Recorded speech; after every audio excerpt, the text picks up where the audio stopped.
These are our, I know, these are our boarding passes. I don't think we'll get these back because they're laminated, but it'd be good if we did.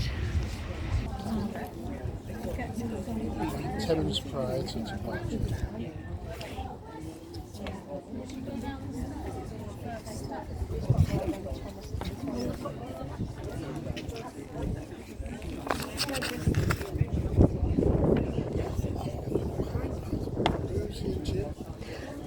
Oh, the Ragdoll. Of course, when Sarah was little, Rosie and Jim on the Ragdoll. Oh my god, I forgot about that. Chris just noticed.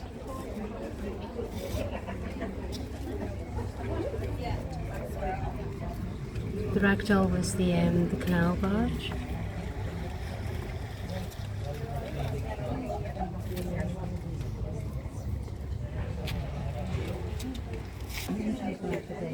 It's good, isn't it? Yeah, It is. North Yorkshire. I thought this was West Yorkshire, but it's not. Yeah.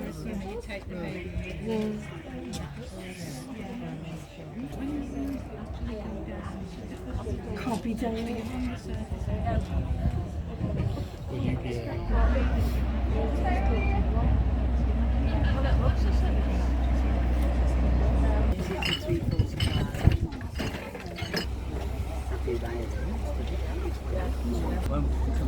Rosie and Jim at the front. Rosie and Jim's actually in Birmingham, set in Birmingham.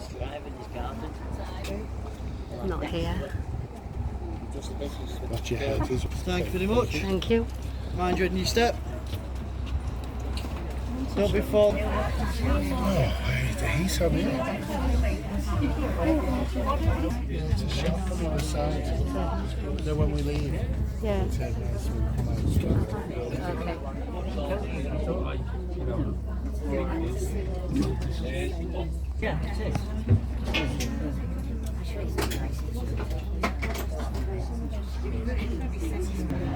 Boys and girls, this is Dave Spikey and I will be your co-pilot and tour guide during your cruise today. Before we set off, I have a very, very special announcement. We have on board with us today a gentleman taking his very first cruise on the occasion of his 85th birthday. So please, can I ask for a round of applause for your skipper?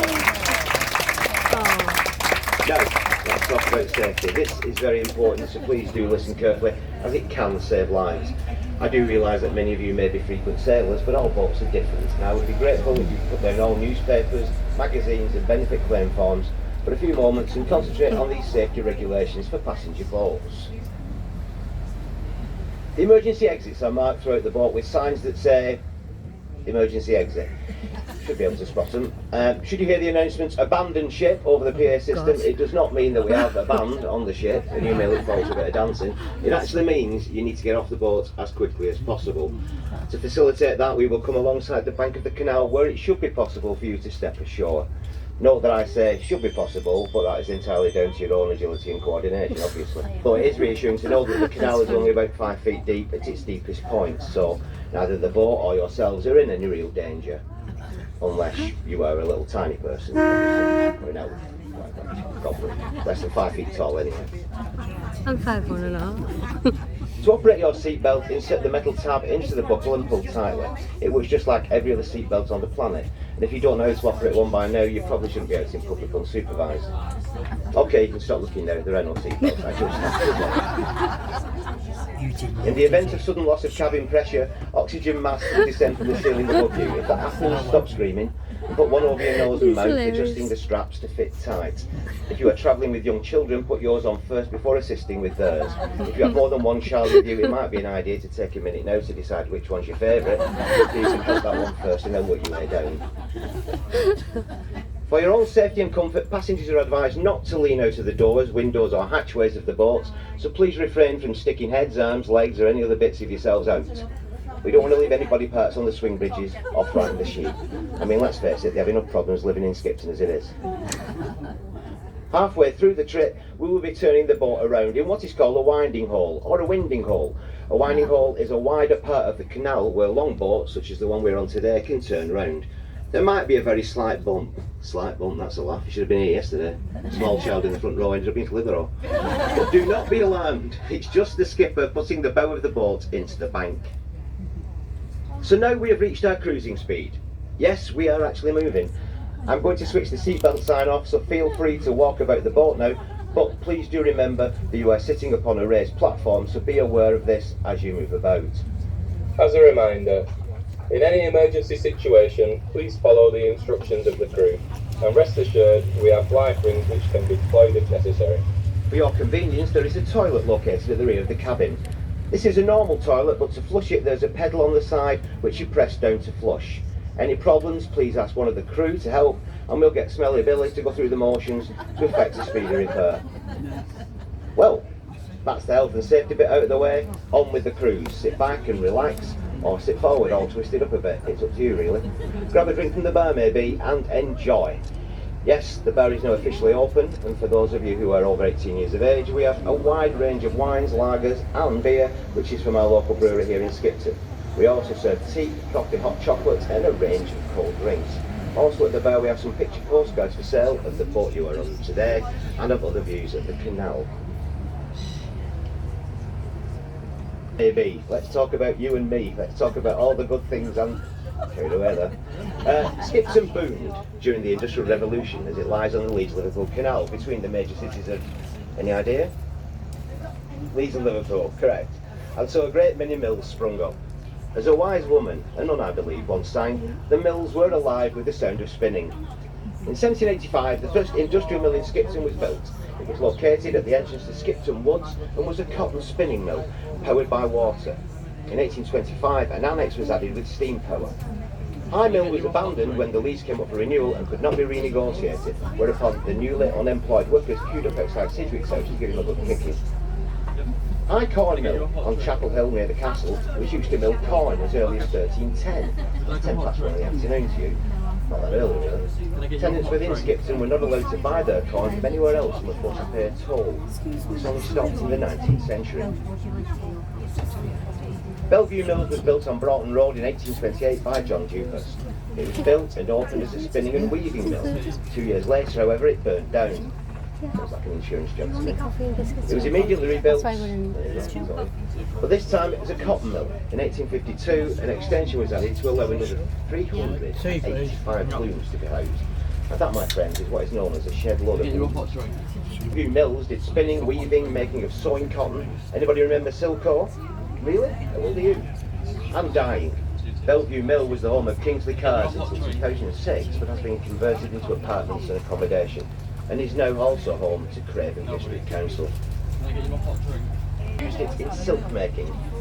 The mill burned down to the ground in 1908. Why, another inferno in Skipton. Twisted fire starter about.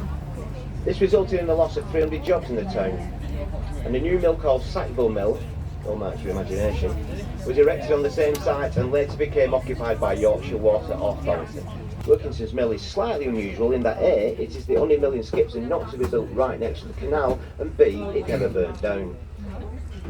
It's set back in the town and was home to Castle Acoustics, makers of hi-fi equipment. Difficult to believe, I know, that they had stereo systems in the castle in the 1800s. Union Mill was a cotton weaving mill built in 1867 by Skipton Land and Building Company, run by Skipton Mill Company Limited. This mill housed 800 looms and manufactured winces, there you go, stripes and checks. That's winces, stripes and checks. I wish I brought a dictionary. It also had a steam-powered one-storey shed with an attached warehouse. There was an extension added in 1872 and a dye house added in 1875. Let me make you a note of all this. It's a test. Union Mill is now a housing development. Last but not least, Heather Mills. Oh, sorry, that should be Alexandra Mill, situated on Keighley Road, Skipton. It was built in 1887 by George Walton. This mill had a weaving shed holding 500 looms, manufacturing dress goods, skirt-ings and shirt-ings. It's a different language, this. It was later taken over by Walton Hainsworth and Company. And that, my friends, is the history of Skipton Mills.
black. Right, I'll get all made up for you. Tea, sir? Yeah. I'll put the tea on here.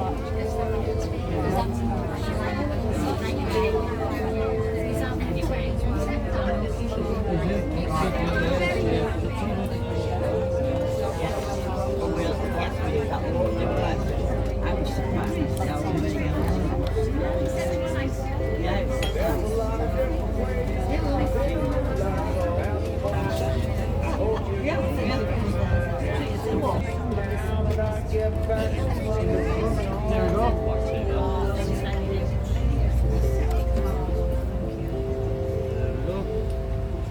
So I've got 2 teas in here. Oh yes, please. The northwest seaport of Liverpool with the air and colder navigation. Thus far, 2 hands free, get 8. That's Wigan. You quite often in Wigan see signs in the back of vehicles which say, no pies are left in this van overnight. Oh yes. Every other shop is a pie shop. They've even got a pie Kia, ladies and gentlemen. An MF pie, a pie land, a pie stretcher, which is more of a pasty actually, I'd say. But that's Wigan for you. Before we leave Wigan, I must add a serious warning to always take great care around canal locks. Locks can be lethal. They are deep and cold and contain strong currents should any of the paddles be left open. I was once knocked off my boat into a Wigan lock by a torrent of water blasting through a gate paddle that some moron hadn't closed properly, and I nearly drowned. But that's another story for another day. You may want to read more about it in my compelling and hilarious autobiography, Under the Microscope, which is available in many good book shops and on Amazon.co.uk. So, Wigan. The canal flows through the once proud cotton towns of Blackburn and Burnley, where several Victorian mills can still be seen. The summit level traverses some stunning moorland scenery over the backbone of England, plunging through the mile-long Fowridge tunnels. A cow once fell into the canal here at the Burnley end. Let's call her Betty, and for some reason decided to walk through the mile-long tunnel. Well, that's cows for you, isn't it? All they know is chewing the cud and warning us about rain. Anyway, sometime later, Betty emerged at the Fowridge end, and I would imagine that this was quite a surprise for people sitting, fishing or strolling by the canal there. What's that just come out of the tunnel? It's a cow. Of course it is. A cow in the canal. Betty was rescued and taken to a local pub called Little Wall and given a branding to revive her. There are still photographs in the pub commemorating the event. The canal then begins to descend amidst remote and beautiful countryside through the market town of Skipton into the Yorkshire Dales and on towards the bustling city of Leeds at the heart of the West Riding of Yorkshire. Allow at least a week to get from Liverpool to Leeds, or maybe walk it, that'll be quicker. The Leeds and Liverpool is a wide barge canal built with locks 60 feet long and 14 feet wide, reaching a height of 487.5 feet above sea level on the summit of Fowridge. The locks between Liverpool and Wigan are longer at 72 feet, as are the two on the branch to Lee, where the junction with the Bridgewater Canal allows boats to reach the narrow canals of central and southern England. A second branch links the canal at Burscough with the River Ribble, and now the Lancaster Canal via the small port of Telton. The Liverpool end of the Leeds and Liverpool Canal has now been extended past the famous pierhead and liver building into Liverpool docks. One or two facts and figures for you on the Leeds and Liverpool Canal. The construction of the canal was first approved by an Act of Parliament way back in 1770. It took over 40 years to construct, apparently due to the fight and the ran out of money at the halfway point. However, it was finally completed in 1816, which, to put it into some sort of time perspective, was the year after Napoleon's defeat at Waterloo, and the same year as the invention of the power loom and the stethoscope. So, breathe in, breathe out. Big breaths. They're not usual. Let's crack on. But, as you may have noticed already, there are many swing bridges to be opened and closed by the boat crews. In the heyday of commercial operations, the barges on the canal, which were known as short boats, were transporting millions of tons of cargo every year. However, with the coming of the railways and the ever-increasing competition from road transport, the carriage of freight along the waterway slowly declined until by the late 1960s, commercial carrying finally finished. There are many great routes out of Skipton. Some might say that any route out is a great route, but it is possible to travel on the canal from Skipton as far south as London, or indeed as far west as Bristol, as this canal links up with the Trent and Mersey Canal, which in turn links up with the Grand Union Canal.